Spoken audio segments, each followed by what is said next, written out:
Class 11th में जितने भी बच्चे हैं जिनका आज मिड टर्म एग्जाम का इवनिंग शिफ्ट का पेपर था फिजिक्स का, उन सभी बच्चों के लिए वीडियो रहेगी। इस वीडियो में हम इस वाले पेपर का डिस्कशन करने जा रहे हैं और मॉर्निंग शिफ्ट का ऑलरेडी डिस्कशन हो चुका है, तो डिस्कशन में आपको मॉर्निंग शिफ्ट की वीडियो मिल जाएगी, तो वहाँ पर से विजिट करके आप वो वाली वीडियो देख सकते हैं। तो यहाँ पर आपको बोला गया, a person travels from station A to station B with speed v1 and he instantly turns back along the same path with speed v2. Its average speed for the entire journey is। यहाँ पर आपको ये बोला गया, एक आपका station ए है, एक आपका स्टेशन बी है,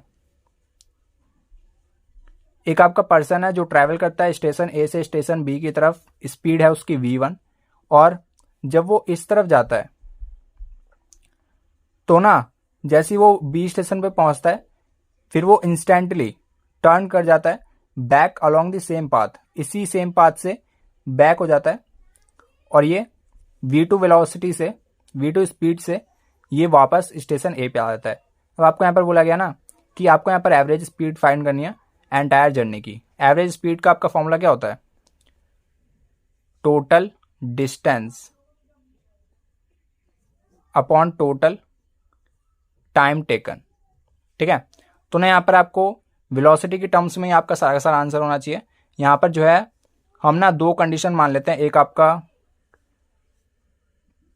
कंडीशन 1 केस 1 मान लेते हैं, जब वो यहाँ पर से उस तरफ गया था, और केस 2 जब वो बी स्टेशन से ए की तरफ आया है। ठीक है, तो यहाँ पर से जो आपका यहाँ पर वेलोसिटी है ना, इसकी मदद से हम डिस्टेंस फाइंड करते हैं। डिस्टेंस को मैं इस पूरी डिस्टेंस को डी बोल देता हूँ, तो डिस्टेंस तो दोनों ही केस में सेम रहेगी। और अगर मैं टाइम की बात करूँ तो टाइम आपका क्या हो जाएगा? टाइम हो जाएगा आपका डिस्टेंस अपॉन वेलोसिटी। वेलोसिटी है v1 और यहाँ पर क्या है? यहाँ पर है आपका v2, तो t1 इसको मान लेते हैं, t2 इसको मान लिया। ठीक है, डिस्टेंस दोनों केस में सेम रहने वाली है। अब जो है आपको v एवरेज फाइंड करना है।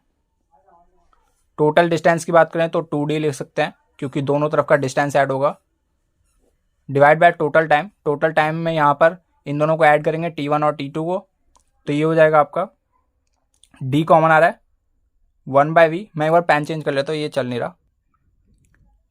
1/v2 एंड यहाँ पर से ना d से d कैंसिल हो जाएगा, ऊपर चला जाएगा आपका, यहाँ पर बेस ले लेते हैं, ये हो जाएगा आपका v1 प्लस v2, और ऊपर चला जाएगा इन दोनों का multiplication 2 times of v1 v2, तो ये हो गया आपका v एवरेज, जो कि है आपका ऑप्शन नंबर डी। ठीक है, एंड यहाँ पर आपको सेकंड क्वेश्चन में आपको बोला गया ना, आपको यहाँ पर डायमेंशन बतानी है किसका? ये आपका gravitational constant, universal gravitational constant है, यानी कि कैपिटल जी। और ना यहाँ पर आपको मैं बता देता हूँ, ये जो है आपको बोला गया था कि आपके सिलेबस में नहीं है, पर यहाँ पर इस पर क्वेश्चन दे दिया गया है, कोई दिक्कत की बात नहीं है। मैंने आपको बताया था कि ग्रेविटेशनल कांस्टेंट का जो डायमेंशन फॉर्मूला है वो क्या होता है। तो ना यहाँ पर आपको ये बोला गया है कि dimension in mass in the dimension formula of universal gravitational constant, जो डायमेंशन फॉर्मूला है ना इसका, उसमें मास का जो भी आपका टर्म है उसकी पावर कितनी है वो आपको यहाँ पर बताना है। तो ना यहाँ पर ग्रेविटेशनल कांस्टेंट का सबसे पहले फोर्स का आपका फॉर्मूला होता है ग्रेविटेशन के टर्म्स में G m1m2/r²। ये जो है डिस्टेंस है, ये मास है, ये मास है, और ये आपका ग्रेविटेशनल कांस्टेंट, और ये है आपका फोर्स। तो यहाँ पर ना हमको कैपिटल G की वैल्यू निकालनी है। कैपिटल G की वैल्यू हो जाएगी Fr² डिवाइड बाय मासेस का प्रोडक्ट m² लिख सकते हैं। ठीक है, तो ये हो गया आपका फोर्स का डायमेंशन mL/2, एंड यहाँ पर लेंथ का स्क्वायर है, मास का स्क्वायर यानी कि m², एंड यहाँ पर इसको अगर मैं ऊपर ले जाऊँ ये हो जाएगा आपका m⁻⁻1, L का क्यूब हो जाएगा T⁻², एंड इसकी पावर की बात करें तो -1 है। ऑप्शन नंबर ए आपका यहाँ पर राइट आंसर होगा। थर्ड क्वेश्चन में आपको यहाँ पर बोला गया है the angular velocity of earth rotating around its own axis. तो यहाँ पर ना आपको बोला गया है एक आपका अर्थ है, और ना ये ना अपनी ही एक्सिस पे क्या करता है? रिवॉल्व करता है, रोटेट करता है, एंड यहाँ पर आपको एंगुलर वेलोसिटी फाइंड करनी है। तो आपको पता होगा जब ये पूरा का पूरा अर्थ एक रोटेशन लेता है तो फिर वो 24 घंटे में पूरा करता है, और यहाँ पर ना आपको एंगुलर वेलोसिटी यानी कि ओमेगा फाइंड करना है। ओमेगा का फॉर्मूला होता है 2π/t। यहाँ पर जो टाइम है वो आपका सेकंड में होना चाहिए। तो ना यहाँ पर एक रोटेशन कंप्लीट करने में 24 आवर्स लगते हैं, तो 24 आवर्स में आपका एक रोटेशन कंप्लीट होता है, इसको अगर मैं सेकंड में चेंज करूँ तो आवर्स 24, तो एक रोटेशन जब ये कंप्लीट करेगा अर्थ तो 24 घंटे में करेगा, और 24 घंटे में करेगा तो घंटे से मिनट में जाने के लिए 60 से मल्टीप्लाई करना होगा, और जब हम मिनट पे आ गए तो सेकंड में चेंज करने के लिए दोबारा से 60 से मल्टीप्लाई करना होगा। अब यहाँ पर ओमेगा की वैल्यू देखना, यहाँ पर आपकी क्या आ जाएगी, ये हो जाएगा आपका 2 पाई, और टाइम आपका सेकंड में होना चाहिए, ये आपका सेकंड में आ गया आपका टाइम। इस पूरे डेटा को हम यहाँ पर कंक्लूड कर देते हैं, ये हो जाएगा आपका 3600, एंड इसको काट देते हैं 1/12, और ये हो गया आपका पाई/36 को 12 से मल्टीप्लाई करते हैं, ये आ जाएगा आपका 72, और ये हो गया आपका 36, तो 2, और ये हो गया आपका 13, और ये आपका 43200। ऑप्शन नंबर डी, रेडियन पर सेकेंड। यूनिट लिखना मत बोलना, रेडियन पर सेकेंड, क्योंकि आपका ओमेगा है। From the following units of energy which is the largest one, तो इनमें से सबसे बड़ी यूनिट जो है ना एनर्जी की, वो होती है आपके किलोवाट आवर, ठीक है। एंड यहाँ पर अगले क्वेश्चन में बोला गया the magnitude and direction of the net force acting on a drop of mass 30 mg यानी कि milligram, and falling down with a constant speed. तो ना यहाँ पर आपको बोला गया है आपको ना मैग्नीट्यूड और डायरेक्शन फाइंड करना है किसका, एक आपका ड्रॉप है जिसका जो मास है वो है आपका 30 मिलीग्राम। मिलीग्राम को हम किस में चेंज कर लेते हैं, ग्राम में चेंज कर लेते हैं। उसके लिए हमें क्या करना पड़ेगा, इसे मल्टीप्लाई कर देते हैं हम 10⁻³ से, इतने ग्राम, ठीक है। एंड यहाँ पर जो है डाइन में मेरे को ज़्यादातर ऑप्शन दिख रहे हैं, तो फोर्स की यूनिट आपकी क्या होती है, फोर्स की सीजीएस यूनिट होती है आपकी डाइन, और 1 न्यूटन बराबर होता है आपका 10⁵ डाइन। अगर मैं यहाँ पर से डाइन से 1 डाइन की वैल्यू निकालना चाहूँ, 1 dyne is equal to 10⁻⁵ newton, तो यहाँ पर से ना सबसे पहले हम न्यूटन में चेंज कर लेते हैं, तो मास को अब हम केजी में चेंज करेंगे, ये हो जाएगा आपका 30 × 10⁻³ से 10⁻³ से दोबारा से मल्टीप्लाई करेंगे तो 10⁻⁶ kg, ठीक है। ये हो गया आपका मास। एंड यहाँ पर जो है आपको मैग्नीट्यूड एंड डायरेक्शन फाइंड करना था किसका, फोर्स का। तो यहाँ पर हम क्या करते हैं, अब यहाँ पर जो है इस ड्रॉप पे एक ग्रेविटी एक्ट कर रहा होगा, जी स्मॉल जी एक्ट कर रहा होगा डाउनवर्ड डायरेक्शन में। तो यहाँ पर ना आपका जो है फोर्स हो जाएगा mg, और मास है आपका 30 × 10⁻⁶, एंड ये है आपका g एक्ट कर रहा है 10 से, तो 2 जीरो इसमें से हटा देते हैं, 3 × 10⁻⁴ हो जाएगा। एंड यहाँ पर से जो अब आपको बोला गया ना,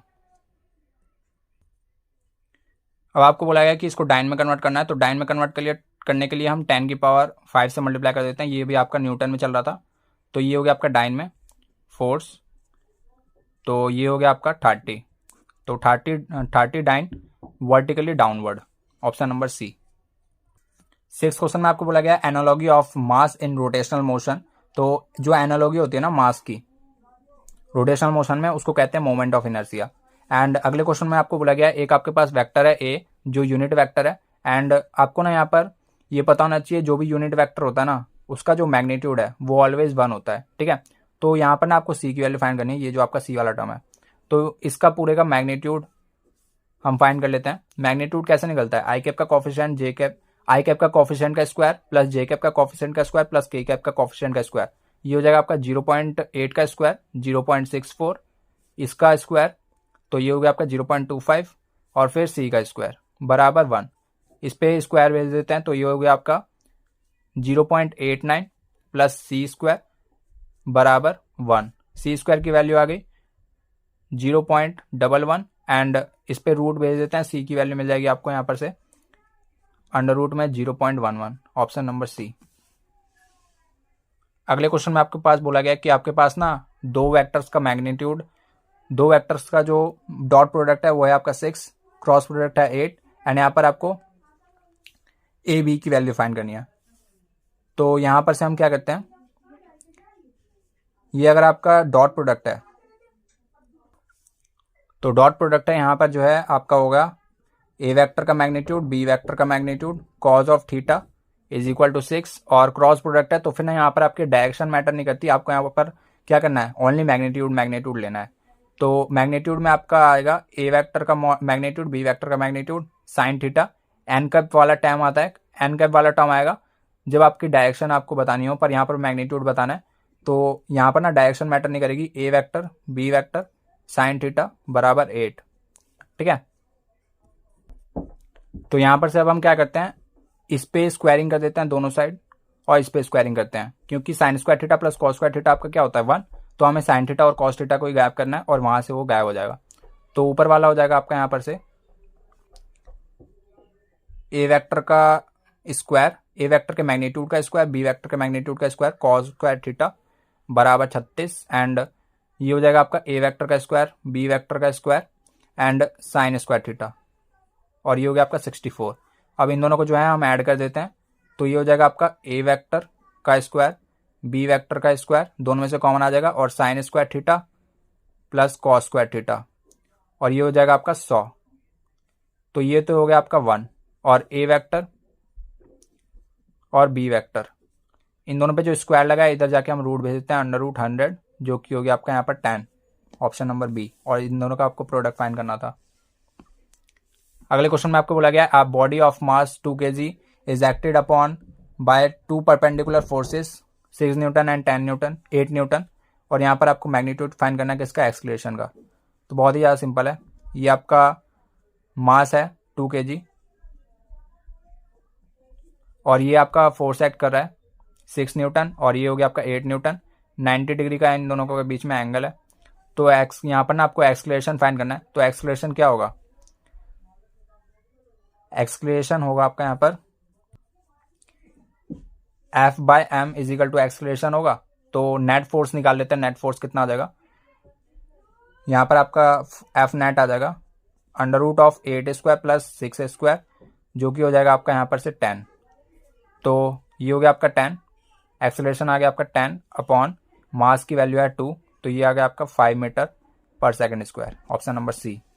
अगले क्वेश्चन में आपको बोला गया है the masses of 2 boxes are 0.664 kg and 3.4 kg, the total mass in appropriate significant figures। तो आपको यहाँ पर ये पता होना चाहिए, लीस्ट सिग्निफिकेंट फिगर्स में आंसर देते हैं। इन दोनों में से जो भी लीस्ट सिग्निफिकेंट फिगर होगा उसमें आप आंसर देंगे। तो इसके जो है 2 सिग्निफिकेंट फिगर्स हैं, तो हम इसी में आंसर देंगे 2 सिग्निफिकेंट फिगर्स में। तो ऑप्शन भी आप इनकरेक्ट कर सकते थे, ये तो ऑप्शन नहीं हो सकता, ये भी नहीं हो सकता, बचे ये दोनों ऑप्शन। तो यहाँ पर इन दोनों को ऐड करते हैं, ये हो जाएगा आपका 64 और ये हो गया आपका 10 और एक कैरी गया तो 4.064, इतने केजी इन दोनों का एडिशन हो गया।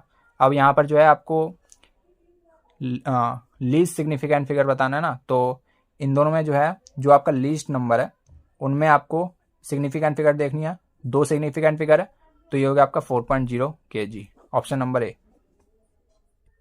11th क्वेश्चन तो आपका बहुत ही ज़्यादा सिंपल था। इसमें आपको बोला गया ना एक आपके पास ना एंगुलर प्रोजेक्टाइल है अपवर्ड। एक बार मैं क्वेश्चन पढ़ देता हूँ। अ प्रोजेक्टाइल इज थ्रोन, यहाँ पर बेसिकली एक आपका ऑब्जेक्ट होना चाहिए। Object is thrown at theta upward from the ground with initial velocity u, the vertical component of velocity at the highest point of the trajectory. जो आपका ये trajectory बनता है ना इस प्रकार से पैराबोलिक पाथ, यहाँ पर जो आपका हाईएस्ट पॉइंट होता है यहाँ पर आपका वर्टिकल कंपोनेंट ना 0 हो जाता है, vy 0 हो जाता है, और जो आपका vx है ये आपका होता है v cos थीटा, ठीक है। तो ये वाला कंपोनेंट आपका 0 हो जाएगा और यहाँ पर आपको वर्टिकल कंपोनेंट बताना था जो कि हो जाएगा आपका 0। अगले क्वेश्चन में बोला गया the angular speed of a motor wheel is increase from 120 rpm to 312 rpm in 16 seconds. What is its angular acceleration assuming the acceleration is to be uniform। तो ना यहाँ पर सबसे पहले ये जो है आपको पता होना चाहिए क्या गिवन है। ये आपको रोटेशन पर मिनट यानी कि ये आपको ना फ्रीक्वेंसी गिवन है। तो ये आपकी इनिशियल है, ये आपकी फाइनल फ्रीक्वेंसी है। तो ना यहाँ पर आपको एंगुलर एक्सलेशन फाइंड करना है। तो एंगुलर एक्सलेशन का आपका फॉर्मूला होता है omega is equal to omega naught plus ये जो है आपका एंगुलर एक्सलेशन होता है, एंड यहाँ पर ए की वैल्यू फाइंड करना चाहे ना तो omega minus omega naught divide by T.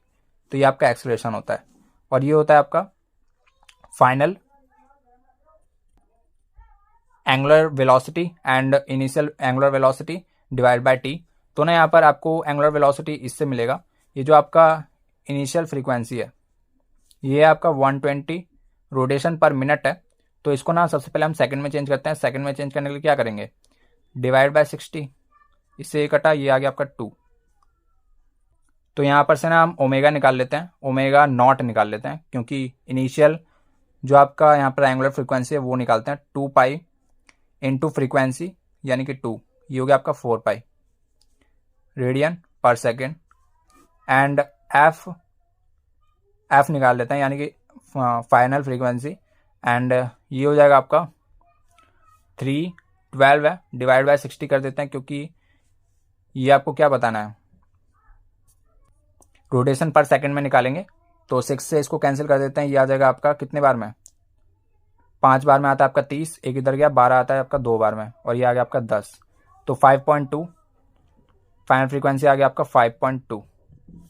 And यहाँ पर से जो है हम ओमेगा निकाल लेते हैं, जो कि हो जाएगा आपका 2 पाई इंटू 5.2, जो कि हो गया आपका यहाँ पर से 2 2 जा 4, और ये हो गया आपका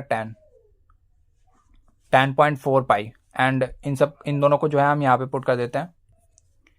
तो यहाँ पर से एंगुलर एक्सेलरेशन आ जाएगा आपका, इन दोनों को माइनस करेंगे तो 10.4 माइनस 4, तो ये आ गया आपका 4, और ये आ गया आपका 6.4 पाई डिवाइड बाय टाइम है आपका 16 सेकेंड, तो इसको डिवाइड कर देते हैं, ये आ गया आपका 0.4 पाई, इतने रेडियन पर सेकेंड स्क्वायर।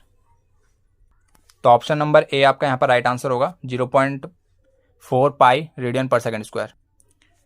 और बाकी अब मैं आपको ये लास्ट क्वेश्चन करा रहा हूँ। तो यहाँ पर आपको बोला गया है the position of a object moving along X axis is given by X is equal to 10t minus 2.5 T square. X जो है मीटर में है, टी जो है सेकंड में, at what time voltage velocity is 0। तो किस टाइम पर जो है आपका यहाँ पर वेलोसिटी वो 0 हो जाएगा। वेलोसिटी होता है आपका dx ओवर dt, तो इसको हम डिफ्रेंशिएट कर देते हैं, ये हो जाएगा आपका 10 माइनस 5t। और यहाँ पर आपको बोला गया वेलोसिटी जो है, ये आपका वोल्टेज जो है, सॉरी जो यहाँ पर वेलोसिटी है, मैं बार बार वोल्टेज बोल दे रहा हूँ, जो आपका यहाँ पर वेलोसिटी है वो बोला गया है जब वो 0 हो तो आपको यहाँ पर टाइम बताना है, तो ये 0 कर देते हैं। 10 बराबर 5t, टी की वैल्यू आ गई आपके यहाँ पर से 2 सेकेंड। तो ये हो गया आपका यहाँ पर आंसर। और बाकी आज की इस वीडियो में इतना ही। उम्मीद है जितने भी मैंने आपको आज क्वेश्चंस कराए आप सभी को समझ में आ गए होंगे, और फिर भी आपके पास कुछ डाउट है तो फिर आप कमेंट सेक्शन पूछ सकते हैं। नेक्स्ट वीडियो मिलते हैं किसी और के साथ, तब तक के लिए जय हिंद, जय भारत।